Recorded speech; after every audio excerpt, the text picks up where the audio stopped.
Welcome to Horror in Detail. Are you ready to embark on a chilling journey into the realms of darkness? The mysterious and the bone-chilling world of horror stories. On this channel, we are dedicated to unraveling the most terrifying tales that will send shivers down your spine. First story. I care for cryptids. Just to be clear, I'm not actually certified in caring for these creatures. I don't work in a pet store like most people who care for cryptids do.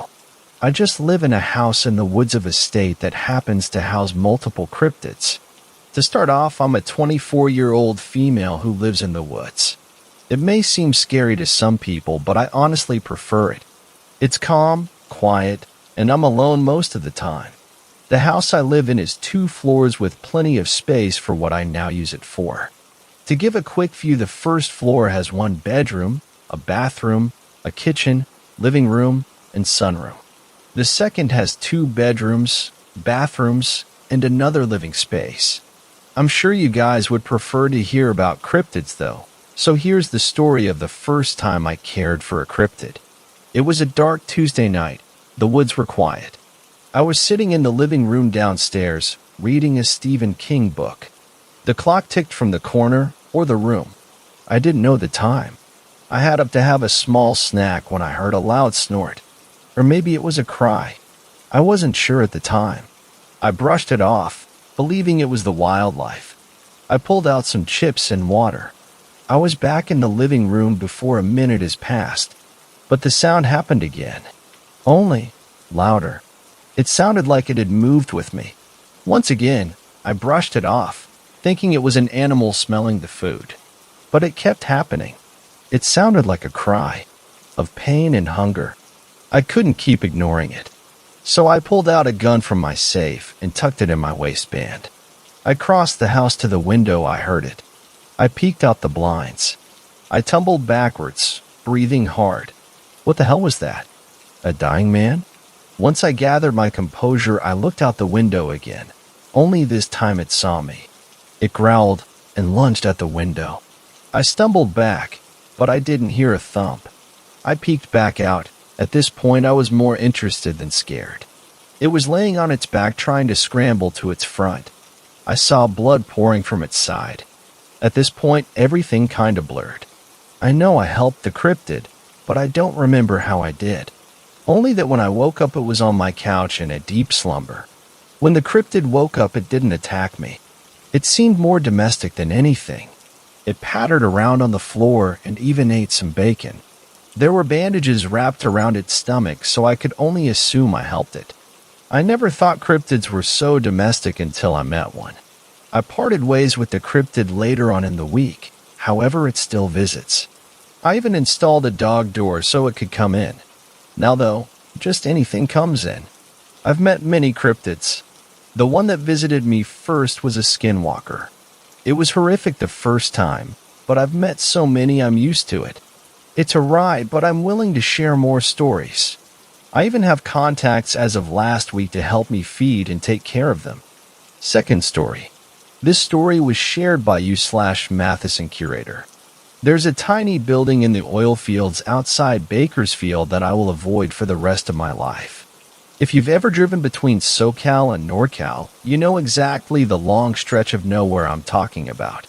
You take Interstate 5 with the tourists and the truckers, up the Grapevine and out into 1,000 miles of California farmland, past Bakersfield, avoiding Fresno, as one should. But if you do this drive enough times, like, for example, if you live in Los Angeles and your family lives in San Francisco, you start to get bored and look for things to do along the way. My mistake was getting bored. I have this book called Weird California about odd places and bizarre stuff, and a lot of them are out here in the farmland. This area just kind of breeds weirdness in people. Last time I made the drive, it was the world's largest box of raisins at the Sun-Made headquarters in Kingsburg, which was fine, but honestly just a big box. But this time, I wanted to try something spookier. Something more fun, at least. In a place called Elk Hills, west of I-5 and 119, you'll find a gigantic oil field. Machines pumping away all across the desert hills. Here's the closest I could get. Google Earth doesn't allow you inside the actual oil field grounds, which should have been a warning sign. Didn't notice the doubling glitch on the oil pump until now. What the book says is that, in the middle of this oil field, there's a tiny windowless building with a radio antenna. You take a scanner near it, and you can hear a voice reciting numbers and letters over and over, different every time. These things should be in the middle of Siberia, but here's one just off the highway, in a lonely oil field, just outside Bakersfield. California has its own special little numbers station. That's worth a visit, right? I get the only equipment I have, a cheap scanner I got on Amazon, because I live in a big city called Los Angeles engulfed in frantic chaos every other day, and I thought, who knows, maybe something like this would be useful. But I digress. I load up my girlfriend's car and start driving, heading north, and I make it to Elk Hills in about 2 hours. The oil field doesn't even have a full fence around it. If you're trying to get in, you can get in. It's practically an invitation. There's nobody here, no cars, no workers, no security, just a ton of oil pumps churning away and some lost chickens pecking around, wandering over from the farmland. And then, there it is, at the top of the next hill. Tiny windowless building with a radio antenna. Chain link fence around it. Boxed in. I turn on the scanner and I hear numbers right away. Echo Alpha Charlie incoming, over. Echo Alpha Charlie incoming, over. Copy. First thought is, holy shit, I got something. The big dumb Mulder and Scully instincts come alive. I can't help it. I floor it. I'm driving up the hill, and the voice comes back on the scanner. Same guy, same tone. Echo Alpha Charlie incoming, request to execute. Over. I'm lifting my foot off the gas before I even realize it. Request to execute aren't the kinds of words I'm expecting to hear. I pull over. I get out. I leave the car. I'm looking up, scanning the horizon. Can't explain why. Don't know what I'm looking for. A helicopter? Spy plane? Incoming? What? All I hear are chickens pecking and oil pumps churning, a low industrial hum in every direction. The voice speaks at the same moment. I look back at the car and I realize it. Echo Alpha Charlie stopped. Request to execute. Over. Staring back at me, a California license plate. 5 EAC 279. The voice repeats. Echo Alpha Charlie stopped. Request to execute target. Over. I'm moving. I'm back in the car. I'm hitting the gas. I'm trying not to freak out. Target is advancing. Request to execute. Over. I slam on the brakes. Violent U-turn. Back the way I came. Target is aggressive. Request to execute. Over. I pull over. I'm panicking. I'm out of the car, raising my hands, not even sure where to look or what to say, just hoping to. Target is surrendering. Over. Am I? I guess I am. Who am I surrendering to? I've never felt such silence before, until the voice returns, and I know disappointment when I hear it. Copy. Disengaging. Recalling unit. Unit? Noise across the road. Something in the hills, just over the crest. Could be chickens. Could be my nerves. Target appears to understand. I look up the road to the tiny windowless building on the next hill, watching over. Target is ordered to have a nice day. The scanner goes quiet with a squawk. I get in and I keep driving and I'm gone. Next time I'm taking the interstate, whatever that place is, I'm staying out of range. Third story. This story was shared by you/dogs34567. I'm a cryptid hunter and my last mission was in Nahani Valley. So a little about myself before I get into the story. My name is Hector Roanoke and I've been a cryptid hunter for about 20 years now. I have an extensive military background. I enlisted into the U.S. Navy at the age of 18. My job was an FMF corpsman for a platoon of Marine Raiders. They taught me everything from shooting and fighting to the basic survival skills that I still use to this day. Eventually, my time in the service came to an end after 6 years due to personal reasons. Now, before I tell you about what happened in Nahani Valley, I must tell you I've hunted every cryptid you could possibly name. I got the job through some connections. It was easy with my military background. Even though the first job almost made me quit on the spot, it's hard being a rookie and hunting an ancient Wendigo who has the strength of 10 men and the attitude of a pissed-off bear who's been awakened from hibernation. The pay was good though, so that made up for it. Anyways, I was given the task of going on an expedition into Nahani Valley because out of the last group of hunters who were 6 strong, only 2 made it out, and one of those regrettably didn't include my friend Saul. Me and Saul had known each other since I was in the military. We were battle buddies, and there was no way I was going to accept that he was gone, so I volunteered for the job, and I was given it without second thought. Now, I'm sure some of you have heard the kind of mysterious, unexplainable things that go on in Nahani Valley, from headless men wandering the forest to outright sighting of ancient dinosaurs. The expedition was to last only 7 days and no more because of safety reasons, they said. But I didn't care. I was determined to find Saul and the other missing hunters. On the first day, I arrived at the valley and I started to make shelter in a cave by freshwater source. Everything was going well. At sunset, I started to hear weird noises like the wailing of a woman mixed with the call of a rabbit. At first, I thought it was a skinwalker and I wasn't worried one bit. But something was off about the way it was wailing. Skinwalkers cannot mimic animals and humans at the same time. The wailing kept getting closer, so I had to cover in some nearby foliage. What I saw shook me on a spiritual level. The creature was tall and black, not just the skin, but it was like a walking shadow. It had very long extremities with sharpest antlers I've ever seen mounted on its head, but the most chilling part was its eye sockets were empty, but gave off a red hue like a flame in the dark. Its hair reached well past its shoulders. I quickly recognized what it was: a stick Indian. If it wasn't for me picking up on what it was, this definitely would have been a bad fight to pick. I laid still until the thing passed over me. After it passed, I made a knot to myself to keep my guard up. After sunset, if stick Indians are here, I'd hate to see what else could be lurking around here.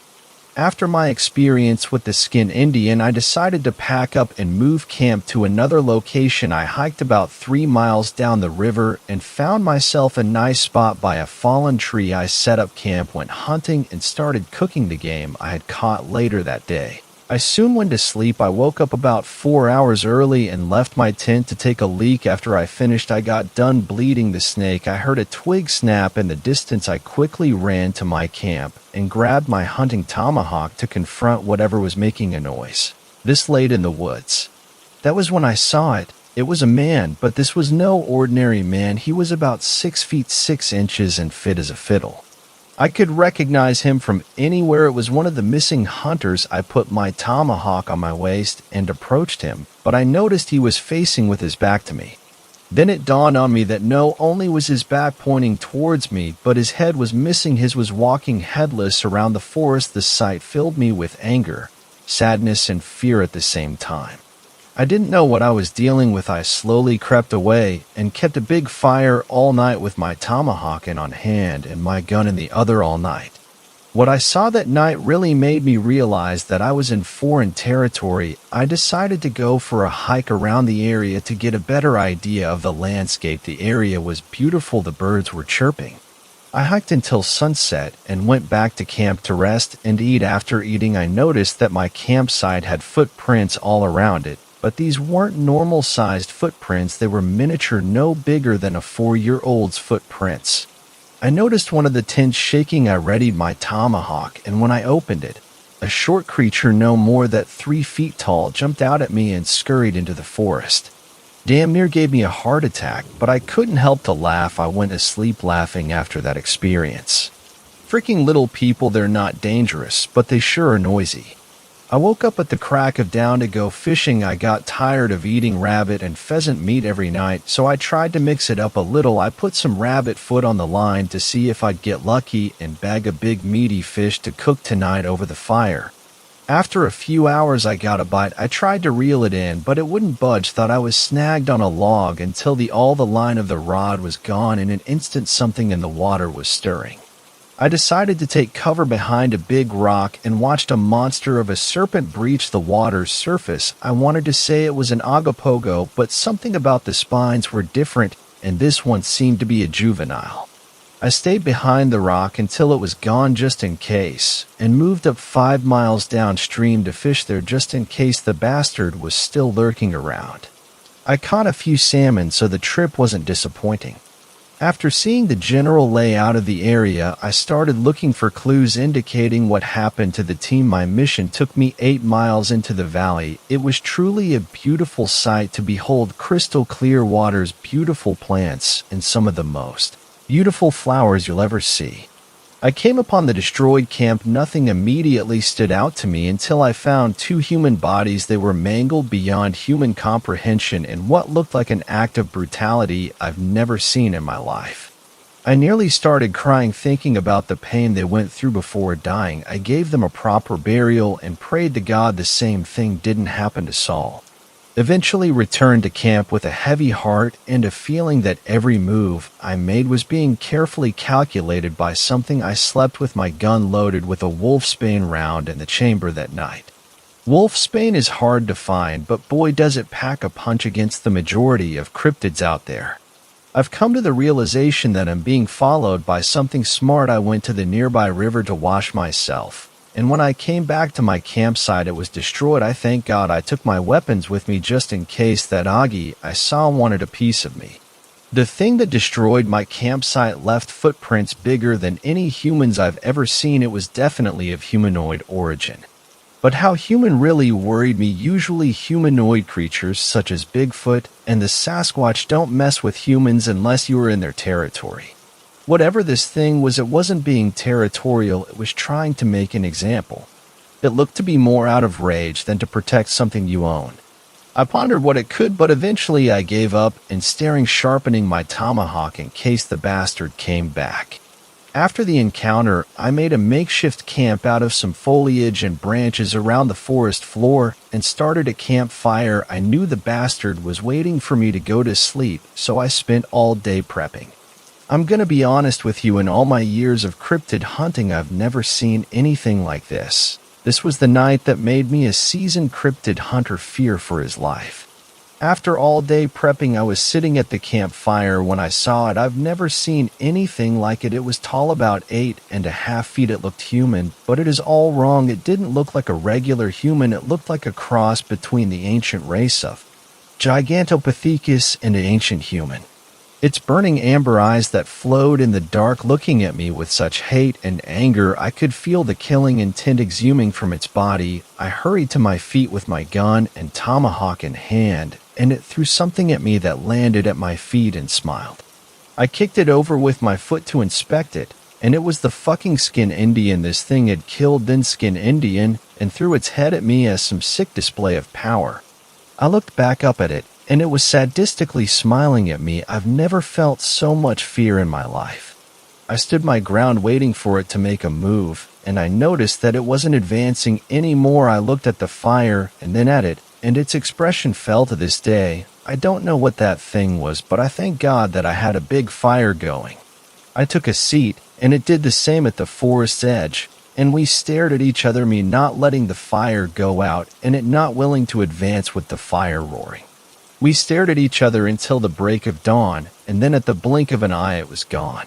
Quickly I left that place and told my superiors what happened, and they told me that there were stories of the Nahani wild men of the valley of the Nahani, and that I was lucky to make it out of there alive. I never did find Saul. One day I will go back there, but until now I just thank God that I'm alive to tell the tale.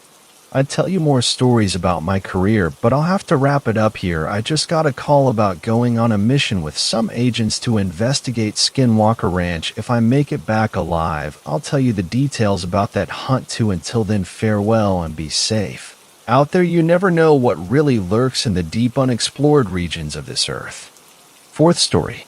This story was shared by you/user_identification Z. Walt Disney World suit rules and protocols. I'm not good with storytelling, so I'll just hop right in. I work as a security guard at Walt Disney World, or as I call it, the most demonic place in the multiverse. I used to work in the police force, but got let go due to budget cuts. I loved working there, so I was pretty distraught about the whole thing. I thought if I worked at the happiest place in the world, I could recover. I know that's a shit reason, but downing 2 bottles of Jack Daniels does that. So I filled out an application and boom, I got the job. If I wasn't drunk as hell, I would not have made that mistake. When I got there, they escorted me through some underground tunnels to a pure white room with a table and 1 chair. They handed me a list and told me to read it and sign it. Here's that list. Hello, and welcome to your career at Walt Disney World, the happiest place on Earth. Below are the supernatural and unexplained intervention team, suits, rules, and protocols. Need to know items. Primary weapon. Pistol that looks like a prop to keep the magic, but fires micro-tranq darts. Secondary weapon. 12-gauge rock salt buckshot shotgun. Not to be seen by guests unless there is a Class 4 emergency. Intercontainment division. Entertainment plus containment. Costumed suits that lead Class AF anomalies and cryptids into the tunnels below the park. They are costumed so everyone doesn't question it and thinks it's part of the magic. There are 3 tunnel systems. TA1. Escort distraught families and lost children through these to get to the family center without breaking the magic. Does not connect with other tunnel systems. TA2. Leads to interrogation chamber. Does not connect with other tunnel systems. TB. Anomaly/cryptid containment and locker rooms. This is offstage, so this is where all spare parts, replacements, tools, weapons, and abnormalities are kept. While all suits have their own primary weapon, the shotguns are grab one and go. The only rooms are the locker rooms. Do what you need and then get out fast. You won't enjoy encountering them down there. This system connects to TX. TX, a giant underground maze designed to keep IT out of sight. Only connections are feeding tubes in the transport elevator. We let IT out when the park is closed for experimentation. We feed IT, otherwise it will claw open the steel doors and wreak havoc on the open park. Connects to TB. 1. Keep your scanner on you at all times during your shift. If you see an animatronic or costumed actor that looks out of place, scan it. If a negative reading comes up, call in backup. If it makes hostile advances, trank it. 2. If you see a ring of mushrooms exceeding 5 feet in diameter, grab a bag of rune-inscribed rocks. Place 3 in center of ring. Don't look back for 5 seconds at minimum. If guests mention tiny Tinkerbells, use 6 runed rocks and take the guests to the interrogation chamber. 3. If you see weird markings anywhere, call intercontainment. They will send a Tinkerbell to sprinkle pixie dust/salt around the area. 4. If you happen to find a guest in TB, get them out as quickly as possible. They like fresh meat. 5. If someone complains about a fish-like creature in any of the water rides, discreetly pour cyanide into the water. Close ride for 1 hour. 6. If someone says anything about ghosts, spirits, or strange sounds, close the attraction and notify the chief. Do not enter unless we say. If the out of place is in the open, call intercontainment and be ready to provide backup. 7. If the music stops at all, radio in code 13Z. If it comes back and it's not the same song, then someone bit the dust in the control room. Get a shotgun and proceed to the control room. If the music does not return in 10 seconds, clear the park. 8. If any of the characters start talking in a very high or low pitch, call intercontainment. They will have a whole show plan to fool the guests in order to get the thing. 9. If any character faints, then they are employees in a costume. All employees need a 30-minute break for every 2 hours spent in 85F or higher. If the character becomes more lively in the heat, refer to Rule 1. 10. If anyone has a shirt that says Disney Security, you are authorized to throw them in TB and beat the shit out of them. Once incapacitated, throw into TX feeding tube. Run. 11. If one of the cryptids gets to a guest, trank the cryptid and call code 6H. This code locks down the section of the park in which you are in. Calmly walk to the nearest TB entrance. There are always amnesia gas grenades right by the concrete inner door. 12. No one whatsoever is to go to Old Discovery Island. That's where they come from, and they will kill anyone on sight. TB has a transport system that ships any cryptids back to that place. 13. If any of the characters start bleeding out of their eyes, call the chief. Run and yell at the guests to run. PR will handle the guests. 14. If any guest mentions a specific abnormality, take them to the interrogation chamber. The following is Siren Protocol. A. Siren 1. Audible only to security. Demon trap activated. Grab a shotgun if you aren't busy. B. Siren 2. Audible only to all staff. Exorcist is coming / exorcism ongoing. Distract guests with free stuff if need be. C. Siren 3. Audible to everyone. Class 4 emergency. This could be anything from a dirty bomb to severe abnormalities to outright evacuation. D. Siren 4. Audible to everyone.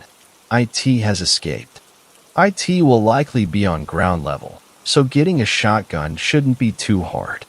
We also have a couple of SWAT divisions stationed here, so IT might be dealt with before you get a shotgun. However, your job is to deal with the class staff cryptids, not IT. And lastly, if there are 2 Mickeys out, radio in code 666 XC. This will result in Siren 4 sounding. Failure to abide will result in immediate disciplinary action. Signature. What the hell? I thought I got a security job, not wrangling demons. Then it hit me. I did this while I was drunk. Well, shit. Rather than say, hey, I was drunk when I did this, I just signed the stupid thing. Great. We'll start you out shadowing the chief for a couple weeks, then you're on your own. Any questions? Yeah. Where did these things come from in the first place? We don't really know. They first showed up after we closed down the old Discovery Island. All we can do is protect the guests. We tried clearing the park long-term once, but it didn't go too well. We had to fish people's insides out of the lagoon when we found them. Oh, okay then. Those 3 weeks shadowing the chief really put my job in perspective. On the first day, I expected some gruff, fed-o-feeding donuts, but the chief was actually a somewhat attractive woman. Of course, we were all business, and I learned real quick that this place is hell. On day 4, we had suit radio into the intercontainers that Donald Duck's voice suddenly got really low. The park has a plethora of cameras, so we found it pretty quick. I will never unhear that sound. I asked why the suit didn't use a scanner, but the chief said that DD was in a completely normal area, so the suit didn't suspect a thing. We only had 3 more experiences in those weeks. After that, I was on my own. I will never forget what happened on my first day alone. I was on patrol around the Space Mountain ride when this unholy screaming came from the ride. Now, we have to do our best to not break the magic, but this was pretty obvious, so we had to play it off. This 40-something guy tears out of the ride entrance and fucking sprints straight for the park exit. I played it off by saying don't sniff pixie dust too much, kids, and then the chief called. Workman, my last name, please close the ride and investigate. Sure thing, ma'am. I closed it down and went inside. I used my flashlight to navigate, because the lights are complicated.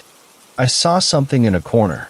Sorry, sir, but this ride is what the FUCK.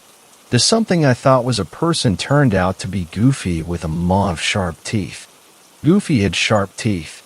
A cartoon character had teeth made for eating meat. Yup, Eugia, said the abomination in the lowest, most demonic voice I have ever heard. Worse than the time with Donald. Luckily, I knew what protocol was for this incident, but then I noticed something else. The cartoon character with a carnivore's teeth and Lucifer's voice was bleeding from its eyes. Suddenly, out of nowhere, the chief materializes with a shotgun and blasts that thing's face. There were more loud bangs, but they came from outside. Entertainment's out there right now distracting the guests. I would have left it to you, but sharp teeth is something we've never seen before, so I did what I could. Let's clear out so they can transport it back to the island. Hold up, I asked. Is it dead? Nope. These things don't die. They just reanimate. Oh, in which case let's move. Speaking of which, how'd you get here? I used the TB system, and that is what happened that day. I could probably write a whole novel about my 10+ years there. Well, geez, I didn't expect this to blow up to the point that it did. I'm glad that you guys enjoyed the post. I have a good amount of friends at this job, including but not limited to Comrade Igor. He and I are very close friends. He immigrated over here from Russia when he was 3, so he pretty much grew up here. We make jokes all the time like, "De comrade, when you strap minigun to dog, enemy not run because cute." He worked here for years before I showed up. The chief/Michaelia, Mac, she's really friendly and treats her underlings more like equals than bossing them around. She intentionally took the job of chief of security in order to protect people from these demons, because she knows what it's like being cornered by one of them. Legend has it that she is one of the few people to have seen IT. And I asked her, IT is not Walt himself, you/wolf_of_WV. IT is actually Mickey, or some twisted and foul manifestation of him. She believes that IT told Walt to build the park so IT had a good hunting ground, but there is no evidence, she just heard it. Stephen is full of hate to these things. When he was visiting here at age 5, he saw his mom and dad get slaughtered by Minnie Mouse. Ever since, he's been making weapons to kill, not incapacitate the cryptids. He works under intercontainment, so his scimitars with pieces of the true cross and the blades don't raise concerns. He is amazing at swordsmanship. I've seen him take out 5 cryptids with one dagger, dipped in holy water, in less than 1 minute. Alright, let's get to some stories. The first one that comes to mind is the time that Igor almost killed a guest. Some kid had gotten lost while exiting the Small World ride. Igor was the closest, so he escorted her through TA1. Well, he meant to, anyway. The girl asked why Elsa was following them while they walked. Do you mean Anna? Elsa is sick, the actress was. This is Workman. All available suits come to redacted section. Code 6H, I repeat, Code 6H, multiple cryptids in section trying to lure kids. Grab a shotgun. Lock the park down. This is the chief. Thanks Workman for saying it for me. All suits listen to what he said. I'll be there in 2 minutes. Suits start to pour out of the TB system with weapons leveled at the creatures. The cryptids started to grab kids. Claws, fangs, etc. started to sprout from their bodies. They were using the kids as hostages. The kids went apeshit, crying, screaming, fainting, going catatonic. I was actually scared. Not for myself, but at the situation. If only the chief was here, she'd... Oh wait, she just arrived. Igor was driving a dune buggy with property of Walt Disney World on it. The chief was standing on the fucking roof with an AR-15. I guess we have those now. She addressed the things. Look, I don't know who or what you are, but if you don't let the kids go right now, then you will be in a shitload of pain. Drop them. They responded as one. Mine, mine, mine. Oh, well that changes every open fire.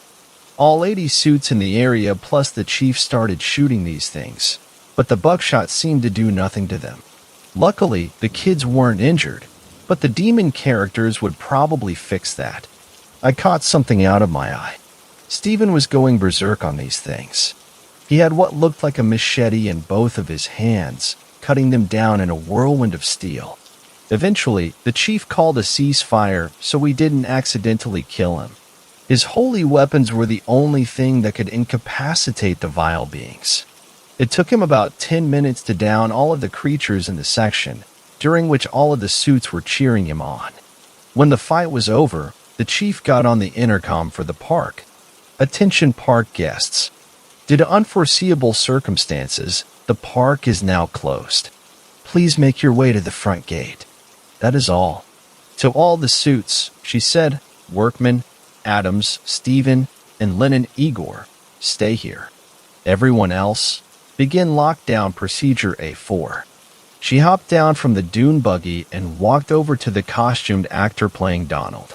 Without hesitation, she dragged him off the ground and punched him across the face. "Listen up, you fat cunt. I'm sorry that nobody told you about the demonic beings that roam here, but you just caused PR a giant-ass headache. If you would have fucking listened to me, then we could have got this whole thing under control, but instead, all of those kids have fucking PTSD. You are fired and blacklisted from this place. If you come back, then you will rehired as live bait." She then turned to the three of us. "Igor, thanks for the ride. Josh, me, thanks for letting the other suits know what to do. Steven, I don't even know what to say. All three of your salaries just got a nice $1 million bump. Come over to Club 33 after the park closes. You guys deserve a special thanks/party. I'm typing this up right before I leave for that. I have some particularly good stories for next time. Alright, a lot has happened since the cryptic assault. First off, we are on a more organized schedule. There are 5 people in a team, and there are 50 teams. My team is me, Igor, Steven, new hire Kevin, and the badass/the chief. Kevin is pretty good to be around, although his humor is really dark. I don't blame him, given that the more an individual deals with weird shit, the darker their humor gets. He worked as a sniper in the army, but he became a suit because it pays more. My team works 8 to 8 o'clock with a lunch and dinner break. On Tuesday and Thursday nights, we provide sniper cover for the nightly experiments. Second off, we traded out the rock salt shotguns for AR-15s with holy oil-dipped black tip rounds. Third and final, we brought in a whole team to develop a gas that only affects the creatures to keep them at bay. During a Sunday night experiment, Team A bailed, my team, Team A, won, split off for the sniper support. I went with Michaelia, still the chief, but it's after hours, so just call me Mac. We were ordered to set up camp close to the old Discovery Island. Look over by the main building on the island. Are those kids? Holy shit, yes they are. In radio, this is the chief. 2 kids spotted at the island. They seem to be 16 to 18 years old. Zooming in, they appear to have video cameras. My guess is that they are vloggers or just retards. Can we get an evac team in there? This is Control. Sorry, can't send a team out as Walt, nickname for Demon Mickey, is particularly difficult today. Shoot a couple shots and defend if need be, but don't waste ammo. They didn't read the signs, not your problem. Okay, we'll do what we can. Josh, see any demon things or near them? They look like boys from up here. Possible Snow White coming for them. It stopped and appears to be hurt. What? I think it's trying to lure them in. That makes some sense, but why would it do that unless found a Gaston stalking them? It's a double attack. I'll get Gaston while you get Snow. Should we fire off a couple of warning shots first? Sure. Okay, bang, bang, bang, bang. The 2 asshats shined a flashlight in our general direction, but they couldn't see us. They just shrugged it off. Idiots. The cryptids seemed to be moving faster towards them. Okay, let's engage. I got Snow. Bang. Immediately it dropped to the ground. Mac dropped her target. This is the chief. Targets have taken care of. Trespassers have star OHSHID. A pack of Plutos is converging on them. Mac seemed to pause for a moment. When she spoke, her voice was hollow and sad. Josh, we have to take out the kids. We can't kill all of those things, but we can dash. Yeah, I know. 3, 2, 1. Now. Bang, bang. Control, this is right. Workman and I are done. While I wish to say that was the end of it, it wasn't. It seems that we were being tormented by some ghost or demon. We would see packs of ghost Plutos just running, or the teens dropping out of nowhere. Nobody could see the anomalies but us. It was almost like the chief and I were being mocked. On Monday, 9 a.m., I was in a black polo while the rest of my team was incognito. This parent and her daughter run up to me crying. The kid was mumbling about something in Small World, something about unnatural arms and legs. Steven showed up and took them to interrogation. The rest of my team went inside the ride. We got a car all to ourselves in order to investigate. Looking back, we should have grabbed weapons first. Nothing eventful happened until we got to the Hawaiian part. Then the ride just stopped. And we sat there. Nothing happened again, but we could all feel this white-hot rage and hatred slowly building in the place. Our radios all went off at the same time, but it seemed off. It sounded like static, but slowly a child screaming in agonizing pain and horror was audible. It slowly got louder to the point where we, a group of professionals, were pressing our hands to get rid of that noise. Gosh, it was so loud. This torture lasted, well, we lost track of time, but it seemed like a couple of hours. It suddenly stopped, the silence almost too loud after the screaming. Me, Kevin, and Igor were all crying, but Mac was just straight catatonic. We followed her gaze. I wish I hadn't. It was a humanoid, but it was pitch black. It seemed like it was walking towards us from 40 feet away. It had arms and legs too long to be anatomically correct. That wasn't the worst part. These demon dog creatures were following it in a twitchy way. The other two went ape-hit, calling in on the radio, but I joined Mac in that stare towards the thing. This next part is really hard to talk about to anyone but Mac. The thing split into two human figures that looked like teenage boys. I almost fainted. Suddenly, it merged back into one form. It took an impossibly long step and stopped outside the fucking boat. It let out the same noise on our radios. I screamed for Igor and Kevin to run while I got Mac, still catatonic. We hauled ass like nobody's business till we were outside of the entrance. We all just broke down, sobbing, hugging each other for like 10 minutes. I thought, oh shit, we broke the magic, but was puzzled to see 5 teams of suits surrounding us. Some blonde chick I didn't know spoke up. You guys have been in there for about 24 hours. That's all I remember before blacking out. When I woke up, I was in a hospital bed with my team staring at me. We didn't talk, just exchanged looks. After I was discharged, Mac walked up to me. Hello, I was wondering if you would like to come to my place for a bit. I really need human company right now. Yeah, sure. I need human company too. Someone to joke with would be nice. Before I go on, I would like to mention that you/Vaxra helped me a lot with this story, as he's very good with details. He helped me type it up while I was on break. I think the park has a crisis situation on its hands. It's getting closer to Halloween, and while that may sound cliché, it has undoubtedly led to increased activity in the park. More Mickeys have been spotted. 2 suits have been targeted personally to the point where they are unable to work. More strange anomalies have been detected, and a lot of guests are mentioning that they are feeling watched. An unavoidable increase in missing people have been reported, from Small World, fuck that demonic bullshit, to Dinosaur to that Peter Pan ride. The Peter Pan ride seems particularly malevolent, as it's going after private investigators specifically. I met one of these investigators, you/Vaxra, who commented on one of my posts about needing help. Steven and I had some free time off, so being suits, we went into the park after hours for a cryptid hunting spree. He had his scimitars, and I borrowed his machetes for the hunt, and we both had AR-15 strapped to our back. Now, we can't actually kill them due to some unholy trait, but we can damn well incapacitate them. We were running back to the entrance when we saw something weird. A Mickey. We froze. Everything about this was wrong. Its smile was too wide, with black, bottomless pits as an excuse for eyes. Its ears were shredded in places, and its arms and legs were stretched to unreal proportions. The words it said to me sent shivers through my body, like my ears wanted to shrivel up and die at the sound of its voice.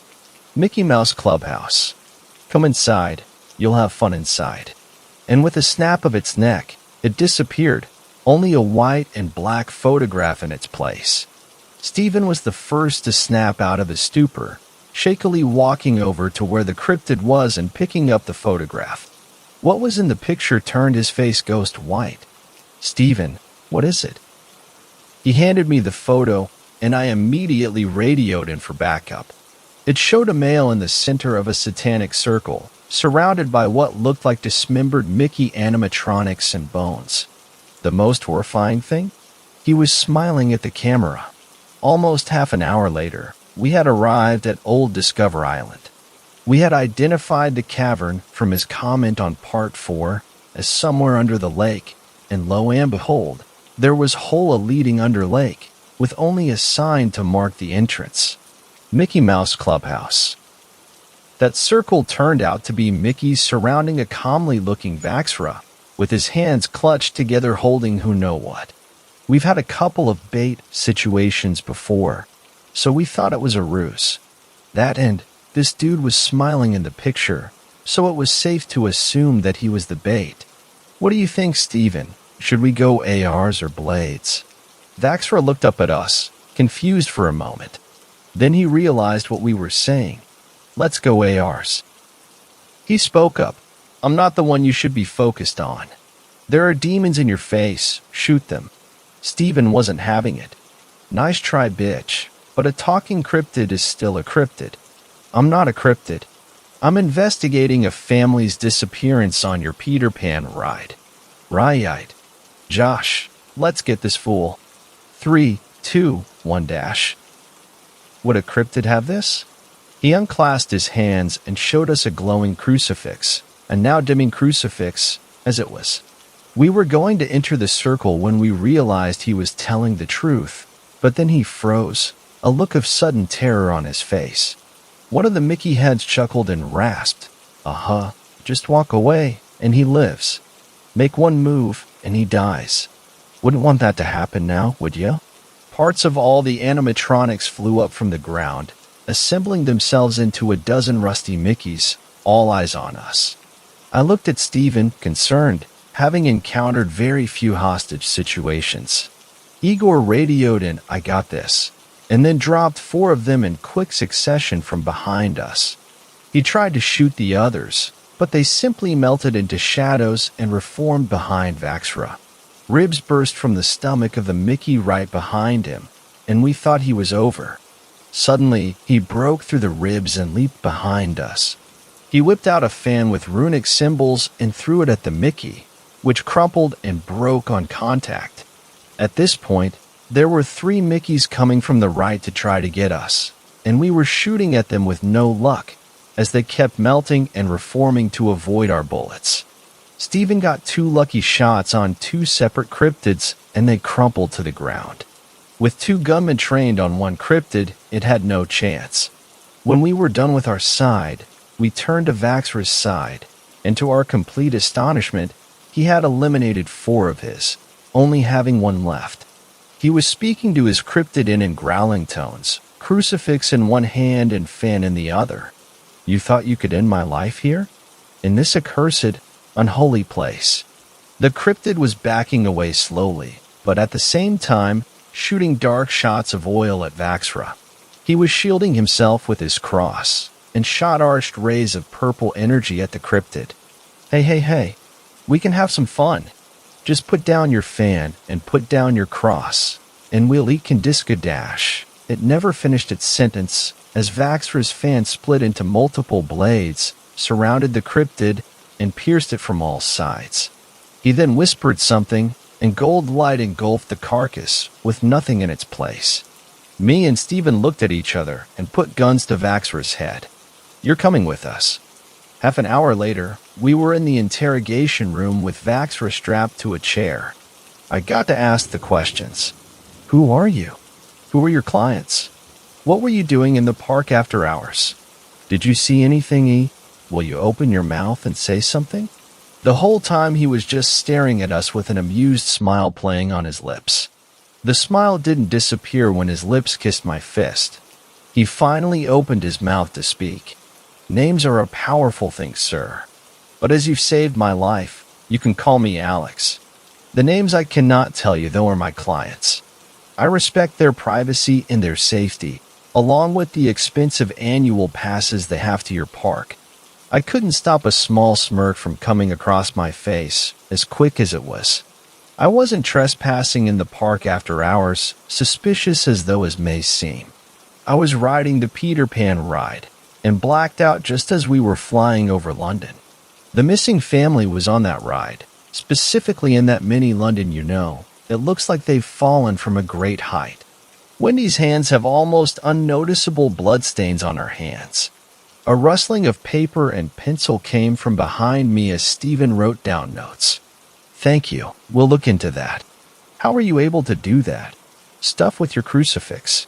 We've had cardinals in here before, and they have never come close to being able to do that. Some things I am required to keep confidential. Just know that you and me, we fight on the same side." "Okay. I can respect that.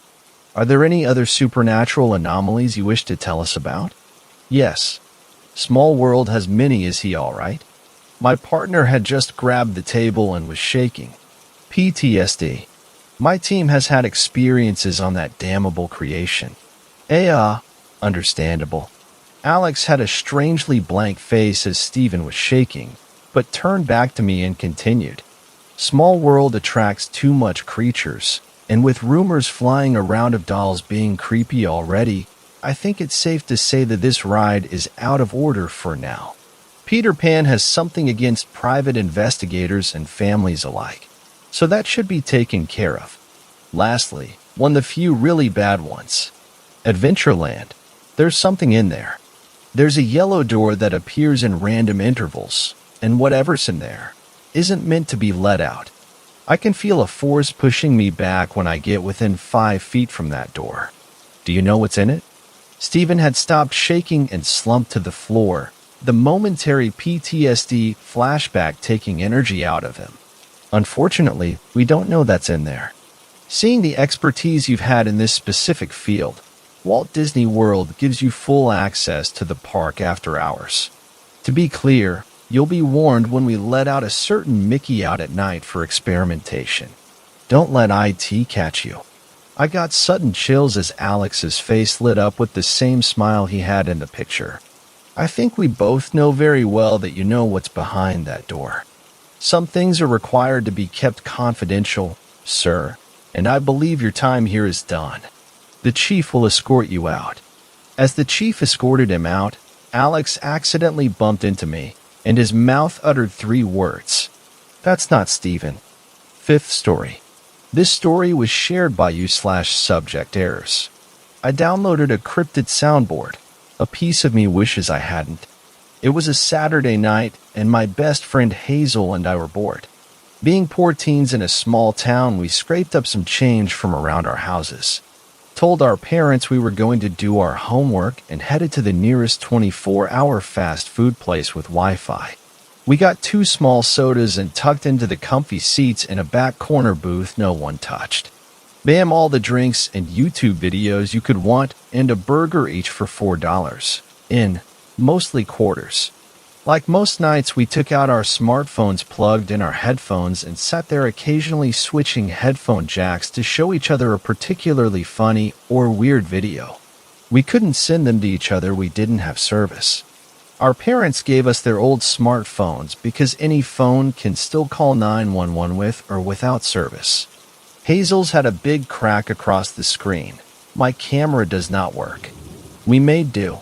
On this night in particular, I was bored. Nowadays, boredom is a state of mind. It no longer means there's a lack of stimulation. It means despite all the things in front of me, ain't a one sparked my interest. On nights like that, I browsed the free section of the App Store. Oh, miss, and over here bored again, miss, and was short for misanthrope. It was the way she teased me when I was in one of those moods. Hazel had this uncanny ability to never be bored. She was always down for anything. Actually, that's probably why she's my friend. My boredom leads me to strange places, and she's always down for the ride. She bat her eyes expecting a witty response, but it just stuck my tongue out at her and locked eyes while I continued to flick all the way down to the bottom of the page. Cryptid soundboard. I clicked on it. The description read, "Ever wondered what a Bigfoot sounds like? How about the difference between a wolf howl and a werewolf? Caution, some sounds can have side effects." The side effects were written very small, and I didn't bother with them because I figured it was a joke. It did, however, have good reviews, so maybe it was at least a funny joke. I downloaded the app while Hazel showed me a funny reaction video she had watched. The app started up with a small ding. I hadn't expected it, but it had a blurry photo of a Bigfoot. I clicked it. A short human-like yell played. I rolled my eyes. That was boring. I clicked back and scrolled down to a picture of a chimera. I clicked it. The clip hissed and growled and bleated at the same time, like the three animals had all just been thrown in a cage together. I scrolled forward, almost giving up, when the promised side-by-side were wolf/wolf howl clips where I laughed and Hazel shot me a curious glance. I held up my pointer finger, asking her to wait a second. The first howl I had heard before, but the second was more sing-song, mimicking a wolf sound with a human one layered on top. There was an eerie tone to it and crickets in the background of both, as if they were actually captured in the wild. I showed the app to Hazel and she plugged in, also laughing at the idea. We went through a few more. At first they were cute. The childlike laughter and singing of pixies. The neighing and wet whinny of kelpies. The whir of the Mothman. None of it could be real, but it was a fun concept and had definitely shaken my boredom. The first one to rub me the wrong way was La Llorona. The picture was a woman, her head in her hands. The clip was a woman half screaming, half sobbing, but it was the whipping sound of the grass, as if the person recording was running away, that creeped me out. The Jersey Devil sounded like a bunch of pigeons, if only they clucked at the exact same time. The Loch Ness Monster sounded like a drowning cow. The Chupacabra made me jump out of my skin. It wasn't just the sound of the creature guttural and otherworldly, it was the savage screams of the goat he was devouring. "Wow," I said after I showed it to Hazel, "it's like maybe this is real. Like this person went around hunting down monsters just to record them." "Yeah, isn't that exciting?" she said. "No way you're still bored." "No, but what?" She was getting annoyed with me. "But that means they are real," I said. She shrugged. "We live in the middle of nowhere. It's not like any of them are around here." I blinked slowly, trying to decide if it was worth arguing. Most of these things are supposedly found anywhere. "Besides, it isn't real," she laughed and scrolled down again. Angel was the next one. A picture of a cute but generic angel popped up. There was the caution symbol again, and I realized too late Hazel hadn't read the disclaimer. Hazel clicked, and in my right ear I heard the perfect voice. It sounded like the most beautiful singing I had ever heard, but I think it was only a single word. Then my ear started ringing. Hazel turned to me, yanking the headphones out of my ear with a pop of blood across the table. I looked at her to see a thin line of blood rolling out of her ear, and from the warm sensation I guessed I mirrored her. We told our parents, who told the cops, but when we went to show them the app, it was gone. The doctors say my right ear and her left may never regain hearing, and they are unsure what could have done the damage. All I know is with my good ear I listen out for those creatures I now know exist, and if you ever meet an angel, cover your ears.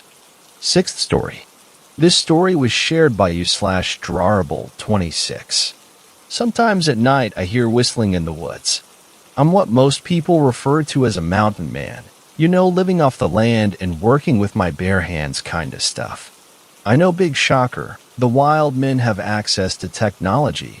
Well, we're not cavemen, just people who enjoy living in the wilderness.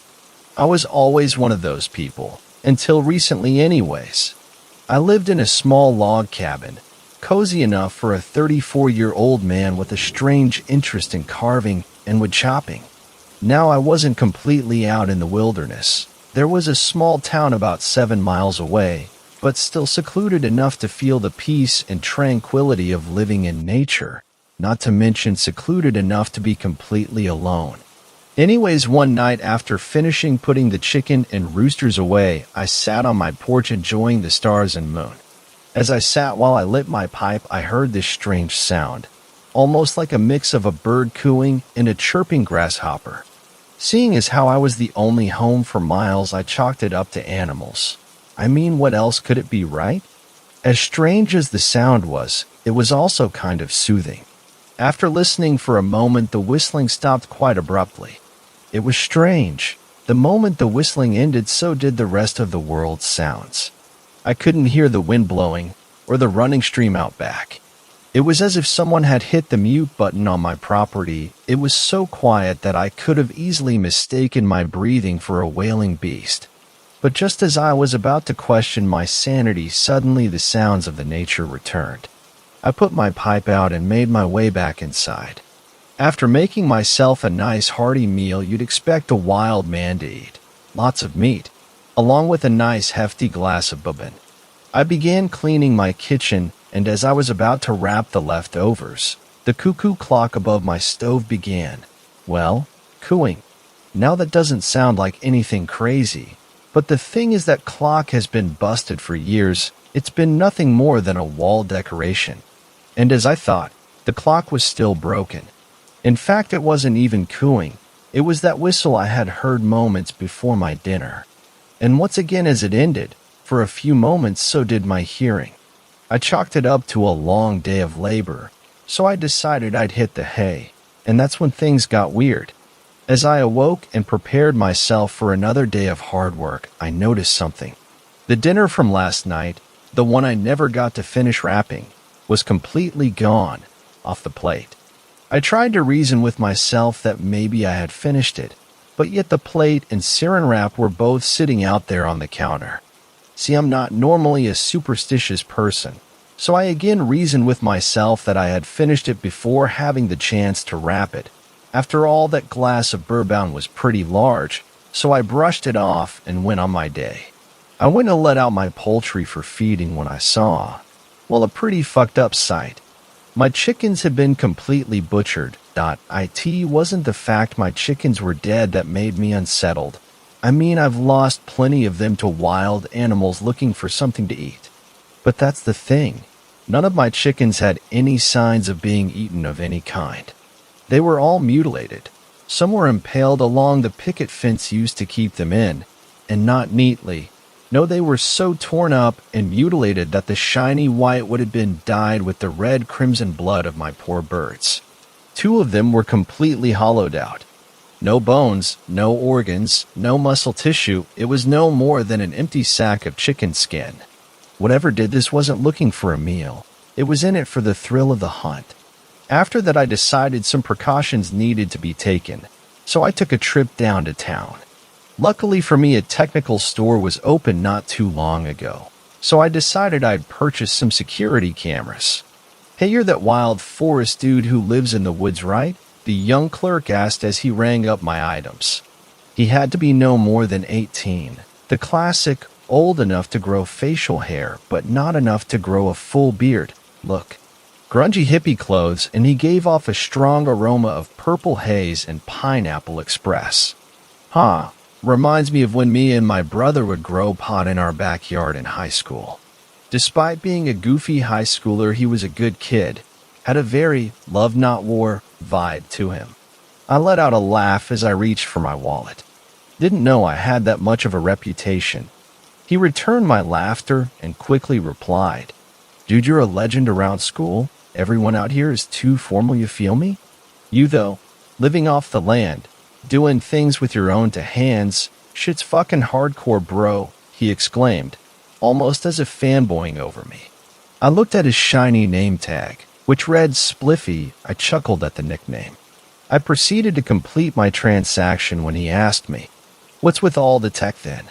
I paused for a moment, leading to him continuing his question. My man, you've been living the frontier life since I was in pre-K. Why the sudden change up? Been hearing some noises from the woods, not like anything I've heard before. Messed up some of my birds pretty bad, I said as I handed the boy my credit card. So just some weird sounds then, he continued, running my card through the scanner. After a brief pause, I decided to mention the strange anomaly of the world going mute. Well, it's not exactly a strange noise, just a whistle, but for some reason every time the whistling stopped, I can't hear anything but my breath. When I said that, Spliffy got rather concerned. Dude, you're dealing with a woodstalker. I raised my eyebrow. A what? He got eager, no doubt, ready to tell me of what I could only assume was a cryptid, which of course he did. A woodstalker, or a tree skin prowler as it's known in Indian folklore. It's believed that they were said to be the great omen for forest and woodlands areas. I looked at the boy before beginning to ask my own questions. I tried to convince myself that I was simply indulging his tale, but deep down a part of me believed it could be what I was dealing with. So then what's with the whistling? He continued as he began bagging my items. Well, according to the Native Americans, whenever hunters or gatherers would go for an expedition and never returned, it was followed by a long whistle, which was then followed by complete silence. The Indian tried connecting the dots, and they came to the conclusion that the whistle would come either right before or after disposing a victim. Well, I'll keep a lookout for walking trees then. I laughed as I placed my card back in my wallet and grabbing my items. Yeah man, good luck. You're really gonna need it, he said rather seriously. I left and entered my truck, the whole ride debating this woodstalker, then my sanity for even entertaining the idea. I arrived home and got to work on setting up the cameras, making sure to put an extra behind the house towards the woods. The rest of the day went completely fine, assuming I had scared off whatever creature was around. So I enjoyed a nice meal and a tall glass of ale. It wasn't until later it all went wrong. I awoke to the sound of my dog Cordis barking violently, once again followed by the now disturbing whistles and its preceding silence. I instantly ran to my camera monitors and witnessed the strangest thing. Curtis had been sitting at the edge of the tree lines, just sitting there, for 3 hours. It wasn't until I saw a large rustle around in the woods that he started barking, then running into the woods. I ran to my room, grabbing my rifle along with a box of shells, and rushing to the door. Curtis was the only family I had, and I'd be damned if I let some tree monster take him. I bursted open the back door, damn nearing busting it off its hinges, and made a break to the woods. After about 10 minutes, the whistle returned, louder than ever before. Despite the following silence, I could still see the bushes tussling in front of me. I quickly raised my rifle, slowly releasing the safety, and out came Curtis. I took a quick sigh of relief and went up at him. However, he just kept running back to the house. Before I could follow, I heard another wailing, but it wasn't any animal or monster. It was a human cry. I quickly rushed to the sound as quick as possible. Might be a monster out here, but I'm not letting anyone die on my property. The screaming got louder and louder till I finally reached the source. It was the kid from the electronics store. He had been completely mutilated. His chest was caved in, his legs were broken to hell, looked like a graph, and his left forearm had been laying on the right side of his body. I rushed over to the kid, kneeling down to comfort him. Let's be honest, there was no way he was making it out of these woods alive. Jesus Christ, kid, what are you doing out here? You know what was out here, he wheezed, coughing up thick red blood. Wanted to help, he said between blood-gargled coughs. He reached up with his one still attached arm and grabbed my collar, pulling me closer to him. You need to run, he whimpered, just in time for me to hear before the haunting whistle came, directly behind me. I turned around, quickly stumbling back as I came face to face with it. The thing looked like something straight out of a J.R.R. Tolkien novel, broken twigs and branches twisted to make the form of the creature's body, its cracked, jagged bark seeming to form some kind of scales or armor. or something. The most disturbing part was its face, the same one I was looking down to as it was telling me to run. And no, this isn't some Leatherface/Ed Gein situation. The thing didn't steal the kid's face, more like copying it. It had been carved into some sort of tribal mask, and it was disturbingly accurate. You could see the pain and suffering on the boy's wooden face. I was stuck on my ass, paralyzed from fear as this thing slowly limbered towards me, snapping wood echoing through the woods with each motion. As I slowly began to push myself away from the creature, I was reminded I wasn't completely screwed, as I felt my palm brush against my rifle. I quickly scooped it up, aiming for the beast, and fired. It recoiled, letting out a hiss of pain. Seeing as it actually had an effect, I continued to fill it with buckshot, till there was a pile of empty shells at my feet. Not wanting to test fate, I balled my ass back home and fortifying it to the nines. The next morning, I had called the police about the boy's body. When I brought them to the location of the body, which was still there, but not the creature's, not even a branch left behind. They chalked it up to a rather gruesome bear attack. Was he gonna argue them on it? What would have happened if I told her the truth anyways? Probably would have been put behind bars or in a padded wall. I have moved to the city since then, a decent apartment on a real high floor and far from any forest. That thing is still out there, and I have a feeling it's never left my trail to begin with. 7th story. This story was shared by you/HLLBLzer310. The creature on New Year's Eve. So, I had a very strange thing occur late in the evening, or early in the morning if you prefer, on New Year's Eve. I had been out at a party drinking and smoking a bit, as is customary. At around 2:30 a.m. few friends, I'll use nicknames for them, Mads, and Max, and I left the party we were at and headed back to our town. We had kept the roach of a blunt from the party, and we decided to pull into the resident parking lot outside the condo complex I live in to finish it off. Not 2 minutes after we spark it, a man comes stumbling up the road that runs through the parking area. This road, for reference's sake, runs through the parking area and down a hill to a few houses. I know pretty much all the people who live down that small hill. The man didn't really perturb me or my friends, so we kept smoking. Then a minute later, a high school girl wearing no shoes or socks and just a short, skimpy dress comes walking up the hill.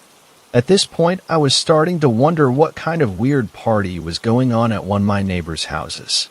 The girl walked through the parking area without a word and then turned onto the main street and headed up it. At first, we assumed we wouldn't bother worrying because, despite her lack of shoes, she was walking straight and seemed to be keeping to herself. That's when things got strange. After she had disappeared from sight up the street, she came bolting back down as fast as she could given her shoeless situation. When she reached my friends and I, she slowed down, but looked very spooked. Mads asked her what had happened, and she stepped away from her at first. Then, with horror-stricken eyes, she pointed up to the main street. We all turned and looked, but there was nothing in our direct line of sight. Max and I decided we'd go up the street to investigate what was scaring this girl so much. We made sure the Mads and the girl got in this car, as she was the designated driver of the evening, and lock it. Max and I went up the main street, and for 5 minutes we saw nothing. Then we passed under the one street light on the upper portion of the street.